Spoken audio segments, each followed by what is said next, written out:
राहुल गांधी जी, हमें आप पर गर्व है। गर्व क्यों ना हो जब आपके जैसा एक युवा संघर्ष करने वाला इंसान हमारे देश का लीडर है, हमारे युवाओं का रहबर है और युवाओं के लिए एक आदर्श है।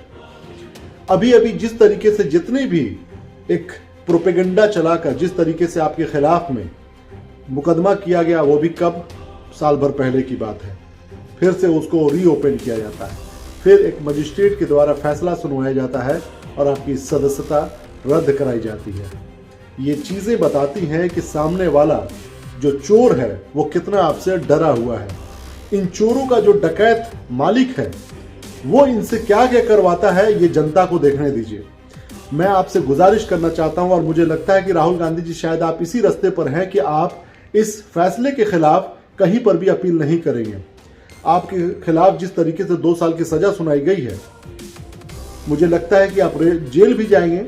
और राहुल गांधी जी, इस जेल जाने को याद रखिएगा, भारत की जनता इस सत्ता में बैठे हुए दलालों को बेदखल कर देगी सत्ता से।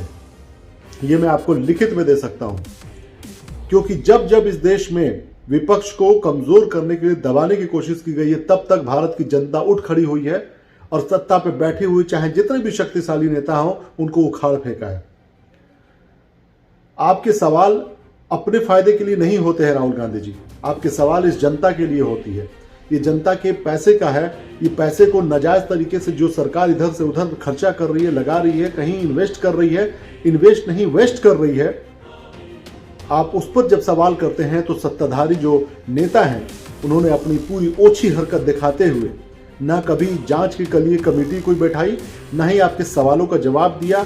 और तो और इससे सबसे नीचता की बात क्या होगी कि जब आपके भाषण को उस पार्लियामेंट्री रिकॉर्ड से हटा दिया जाता है। मैं आपको सल्यूट करता हूं राहुल गांधी जी, क्योंकि आप जैसे युवा नेता इस देश की आवश्यकता है। क्योंकि जिस तरीके से इस देश में सत्ता में बैठे हुए लगभग दर्जनों दागी चोर, यहां तक कि हत्या तक के आरोपी मंत्रालय को संभाले हुए हैं, उस देश में आपके जैसा इकलौता नेता जो युवाओं का एक होप है, जो युवाओं के लिए एक आइडियल है, वैसे नेता को इन लोगों के सामने लड़ते देखना खुद में एक बहुत ही गर्व महसूस कराता है। मैं तमाम भारत की जनता से और खासकर युवाओं से यह आग्रह करना चाहता हूं कि इस देश में अगर राहुल गांधी जैसे नेता का ये हश्र हो सकता है, तो फिर आप और हम किस खेत की मूली हैं।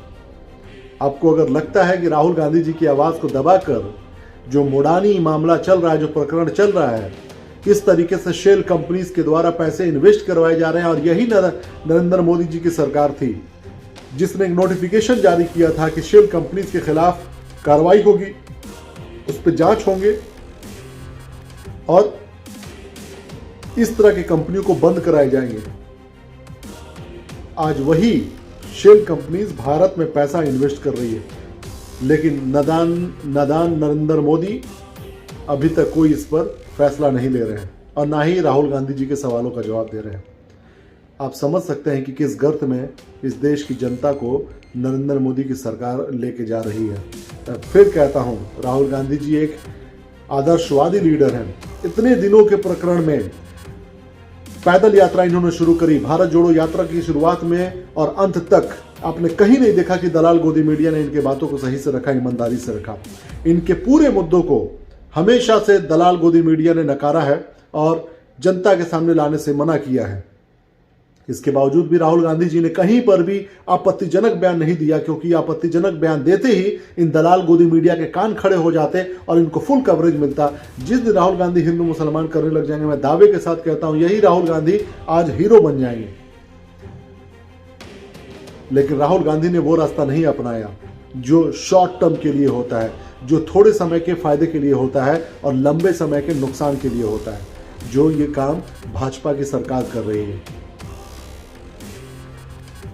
मैं बहुत ही आशावादी हूं राहुल गांधी जी के इस कदम को लेकर और मुझे उम्मीद है कि देश में एक बेहतरीन लीडर देखने को मिलेगा राहुल गांधी जी के रूप में बहुत जल्द, और 2024 इसका एक पहला झलक देखने को मिलेगा जब नरेंद्र मोदी को मुंह की खानी पड़ेगी और लोग जो है इन्हें सत्ता से बाहर करेंगे।